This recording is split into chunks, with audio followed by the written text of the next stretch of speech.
Hey, what's up guys? Trader Supremo here. Okay, gumawa ako ng ng playlist para sa mga intraweek trades natin. So, meron akong playlist ngayon na binuo, so July intraweek. So, gagawin ko every month meron tayong intraweek trades. So, lahat ng trades ko ilalagay ko diyan, So, para meron tayong journal, no? So, para din meron kayong parang signal na, So, okay. Start tayo, So, start muna tayo Bitcoin.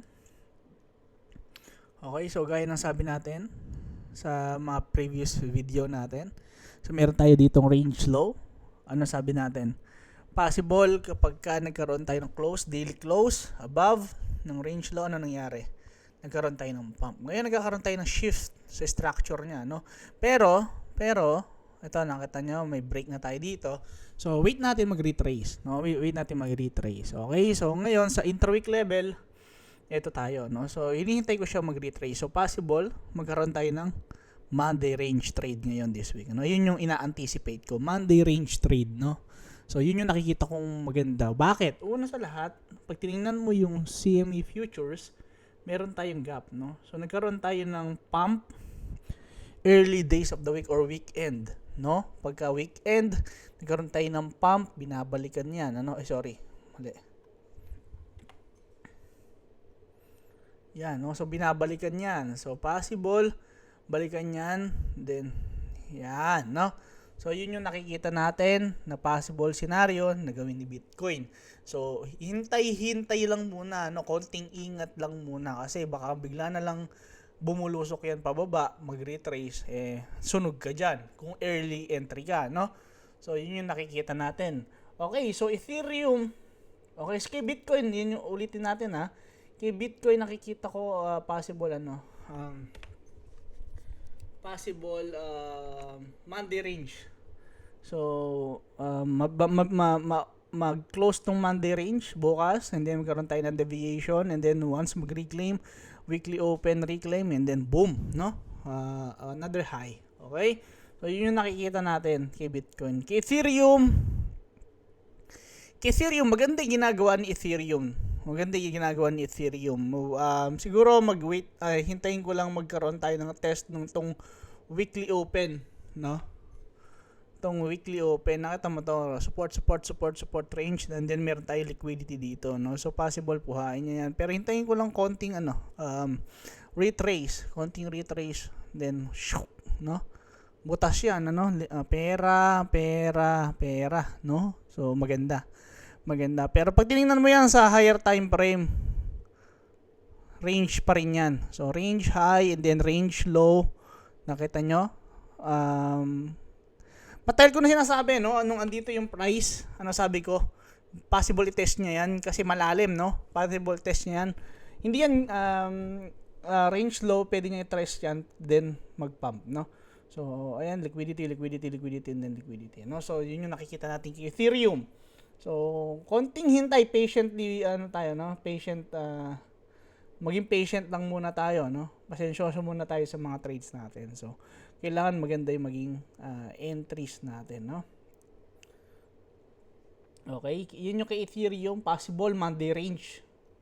Then, Monday range or weekly open, So, yun yung nakikita ko, So, antabayanan natin tong gap na yan kay Bitcoin, Then, altcoins, okay, so start tayo kay Brett, Ito yung meron akong partial entry kay Brett, Kay Brett. So, pag tingnan mo dito siya sa higher time frame, so meron na siyang bullish uptrend, So, in range din to. So, range high and then range low.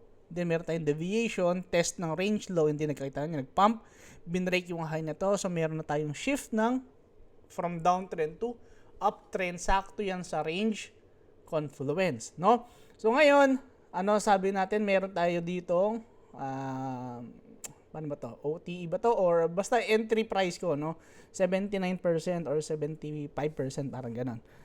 Yan. Ano nangyari? Tingnan mo to kung gano'n yan kasakto, tol, Gano'n yan kasakto. Pag salat dito sa area na to, nangyari? Boom, Ilang percent? 19%, no? 19% agad-agad, no? Pero ngayon, syempre, ang target price, first take profit natin at least dito sa 0.17. Pero ako kasi, expect ko dito kay Brett magkaroon tayo ng expansion. Hindi lang range, expansion, especially si Bitcoin nasa range low. So, ang haba ng ano niya, no? Ang taas ng potential upside niya, no? So, yun yung nakikita ko magkaroon pa tayo ng expansion kay Brett. Ibig sabihin, i-break nga tong high na to and then magdire-diretso pataas, no? So, yun yung nakikita ko kay Brett, no?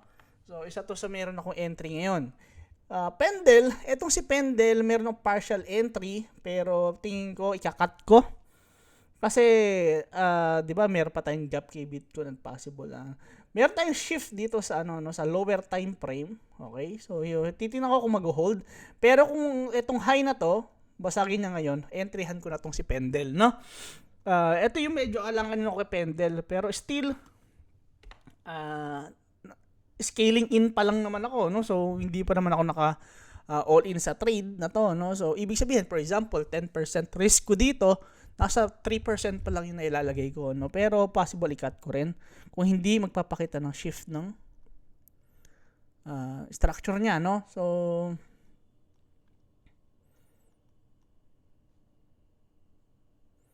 okay, so yun yung nakikita ko, no? So, kay Pendle, ito yung magandang gawin ni Pendle. So, meron tayo ditong area, no? So, ito, medyo malalim, no? So, ang nakikita ko, kapag yan, umangat na ganito, yan, maganda yan, umangat sa weekly open. Weekly open confluence, ano? One of my favorite confluence. Weekly open confluence, kailangan angatan niya yan. Break niya to, possible, magdire-diretso to, nakita mo yan, ang lalim yan, no? So, wala gaanong resistance dito. Dire-diretso yan, liquidity level, ito, no? So, yun yung liquidity level. So, ito yung target ko dyan, at least ito. Okay? Itong 6.5 first target. Ito. And then, dito sa 7.5 or expansion. No? So, it depends, ano? Kasi pag tinignan mo sa higher time frame, range din yan, no? Range high and then range low. Ngayon, invalidation yan ito. Okay? Sa intraweek, ang invalidation ko sa intraweek, ito. Itong low na to. Yan, yung low na to. Validation yan sa intraweek. Okay? So, still, hinahanapan ko to ng ng strength. Kasi wala walang volume, no? Wala. Pero sa selling to, so wala siyang gaanong volume. Ibig sabihin, tingnan natin kung magkakaroon tayo ng reversion, no? Or reversal, okay? So, yun tayo kay Pendle. Okay, wala pa akong full entry. Kay Brett pa lang, kay Brett partial pa rin. So, wala pang gaanong full entry, Dalawa lang naman yung pinapasukan ko palagi. Kapag kay Brett kasi nakaano na ako may profit na ako kay Brett tol So ngayon, pwede na akong mag-risk free dun Pero mag-a-add ako kapag nakita kong magkaroon ng retracement, no? Okay? So possible mag-add ako, no? Saan ako mag-a-add kay Brett, no? Kay Brett, okay. Okay, kay Brett, possible mag-add ako kapag nagkaroon tayo ng ganito, no? Weekly open or Monday low, then mag-ganito. Add ako niyan, mag-full entry ako diyan, okay? So kailangan makakita ko ng ganyan, Okay? Still ang target ko diyan is expansion, no? Hindi ang target ko dito expansion. Usually it takes 6 weeks para matapos yung expansion, no? So hindi lang siya like ilang araw lang ganun, hindi 6 weeks usually.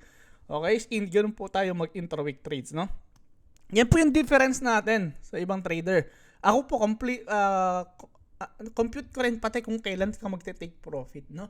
Kasi may time yan. Hindi pwedeng ang titingnan mo lang yung price action, Hindi ho ganun. Kasi kahit na gano'n ka kagagaling sa price action, kung hindi mo rin alam kung ano yung timing, no? Medyo maalanganin ka, tol. So usually 4 to 5 weeks or 6 weeks, no? 6 weeks max. 6 weeks take profit kahit lumilipad pa yan. Take profit na ako, no? So, usually, ganun nagra-run yung mga altcoins, no? So, yun. Yung Ray, meron tayong breakout sa Ray. Ang problema lang kay Ray, medyo stiff yung niya yung liquidity level. Ito kasi liquidity area niya, no? Ito. Ngayon, pag tinignan mo to OT, sa higher time frame, magkikreate na tayo ng bullish structure. Pero hindi malalim yung ano niya, no? Yung retracement niya, around 38% na retracement niya. Hindi ko trip yung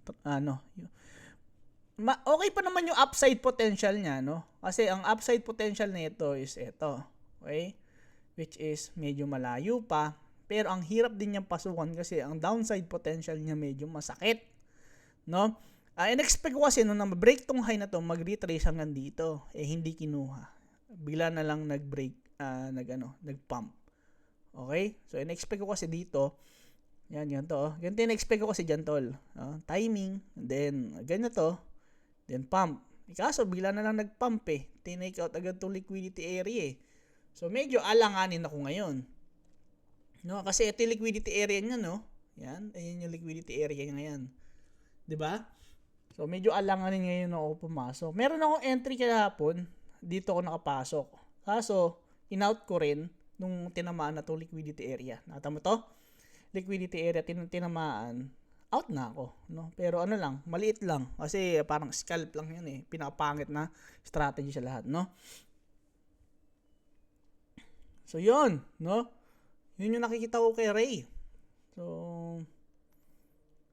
Jupe. Isa to sa mga binabantayan ko tol, Jupe, no? Jupe, bakit Jupe? Okay, so ngayon makikita mo dito, no? So ito yung mga key levels natin kay Jupe, no? Tapos, kung pag tinignan mo dito sa code plots ko, no, sa Supremo Range Concept, so meron tayong break ng high dito, no? So ina-expect ko magkaroon tayo ng retracement dito sa area. Tinamaan na nga, nagkaroon tayo ng bounce, no? Nagkaroon na tayo ng bounce dito sa area na to, no? Especially din dito, no? Ngayon, ang iniintay ko na lang magkaroon ng retracement tapos mag-hold yung price. For example, ito. Gusto ko mag-hold yung price and then, ganyan. Then, boom, no? Boom. First target, ito, $1, no? So, yun yung first target natin. And then, reclaim ng $1, boom, no? 1.8, no? Or a new all-time high. So, yun yung nakikita natin kay Jupe. Pero tandaan nyo po, no, may mga retracements yan. Hindi naman lagi. Halimbawa, ngayong week, lumilipad na yan. Lilipad ulit next week. Hindi. Ganyan po ang price, no? Ngayon, may timing yan. Kaya po ako merong weekly level at meron tayong intraday level. Okay, make sense? Make sense? Yan. Kaya compute natin yan, pati mga kung ilang linggo, kung anong araw dapat pumasok. Ganyan, no? Yan. Ondo, ito isa to sa mga binabantayan ko maigi na Ondo. Si Ondo kasi wala pa tayong shift ng sa higher time frame, wala pa tayong shift ng structure niya. So nakita pa lang natin is ranging, no? Kasi andito yung liquidity level niya, no? Liquidity sa high. So meron tayong mga liquidity dito, no? Resting liquidity dito. Yan. And then meron tayo ngayong ang ping-pong ng price dito. Ngayon, hindi ko napasukan dito. Nakita mo to? Yan yung dapat na entry ko, kaso hindi ko napasukan. So, ang kailangan ko lang makita ay at least Monday range play dito, no? Okay? Kay Ondo. Kasi medyo maaga kung papasukan ko to. Papasukan ko dito sa Monday low. Kasi, di ba, ang gusto ko kasi mag-close yung Monday low and then magkaroon tayo ng deviation and then reclaim, no? So, konting hintay pa kay Ondo. Okay, so sukatin natin. So, around dito sa area na yan, tama. Yan. Tama yung area natin. No? So, yan sa area na yan.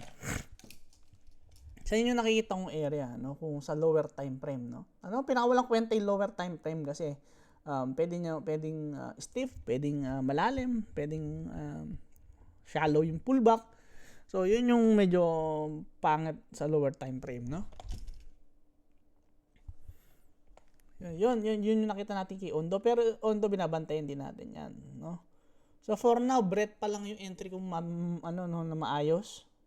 Tsaka, kay Pendle naman, hintayin lang natin magkaroon ng bounce dito. No? Pag walang bounce, possible takeout ulit. Okay? Possible takeout yun ulit. Mag-create ng low. Then, yan. Possible na ganyan yung gawin, no? Kasi nakita nyo naman, no? Meron pang downside potential itong si Bitcoin kasi hindi pa natin-take out itong, di ba? So, baka rin tong si Pendle. So, possible, gumawa na naman siya ng panibagong low. no tol. So medyo ingat lang ng konti tayo dito, no. Then wala rin tayong volume tol, no. Medyo mahina talaga 'to si Pendel. Okay, so still Brett pa lang. Okay, Brett pa lang, Brett. Medyo looking good tayo kay Brett, no. Naka-stop loss na rin tayo sa entry price natin. Then hanap pa tayo ng iba. Pepe. Maganda rin si Pepe, no, tol. So pag tingnan mo si Pepe, alin nga natin 'to. Si Pepe, meron tayong sa higher time frame shift, no?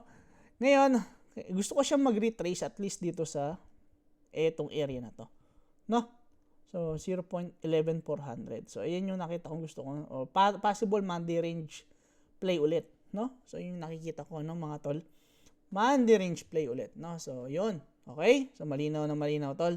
Malinaw, ano? So yun yung nakikita natin. Sakto yan sa range high and then range low, test ng range high which is dating resistance, ngayon ay magiging support. Okay, ang invalidation niyan previous week low. Okay, dapat hindi na yan na tumama sa previous week low, no? So maaga pa. Pero maaga pa para umenter para sa akin, ano? Pero syempre kailangan ko sabihin sa inyo yan para mapag-prepare kayo. Ma-labelan nyo yung chart nyo, no? Pero magaganda yung levels ngayon, ano? Mas maganda ngayon kaysa sa last week. Last week kasi is parang nagbi-build up pa lang ng shift, no? Ngayon kasi nag-shift na, ngayon confirmation na lang. Okay? Yan yung maganda, no?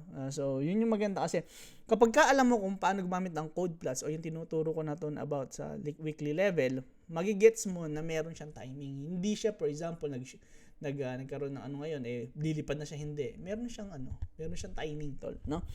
So, yun lang yung nakikita ko pa sa ngayon. Jasmine, tingnan natin nga si Jasmine. Jasmine not looking good for me, no? Not looking good. I don't know, no? Pero medyo pangit siya. Kung dito pa lang, unang tingin mo pa lang sa weekly level, medyo pangit niya, no? Dito. Ang pangit niya tingnan. So, medyo alangayin ako, okay? Jasmine, no? Pero yun yung mga nakikita ko ngayon, ano? Brett, Pendel, Juke, yan, Ondo, Pepe, yan yung mga binabantayan ko sa ngayon. Yung ibang coins, malalaman natin, panibagong video ulit nang gagawa ko ng video, no? So, yun lang muna. Prepare kayo. Okay? So, bukas or Wednesday, possible magkaroon tayo ng magandang move sa market, no? So, timing lang mga tol, no? So, yun lang. Again, sa mga wala pang exchange at gustong mag-trade, pwede nyo supportan yung channel by using my link, no? Sa baba ng ng video na to. So, click nyo lang, then hanapin nyo lang yung link doon para iwas din kayo kung baka mamali kayo ng download sa ibang platform, no? So, yun. Tapos, pwede nyo ako i-follow sa Facebook, which is Mervin Santos, no? And, yun. Okay, so, yun lang. God bless, mga tol, no? So, kita-kits tayo na Tuesday, Wednesday para makapagan tayo, no? Sabay-sabay tayo, no? God bless.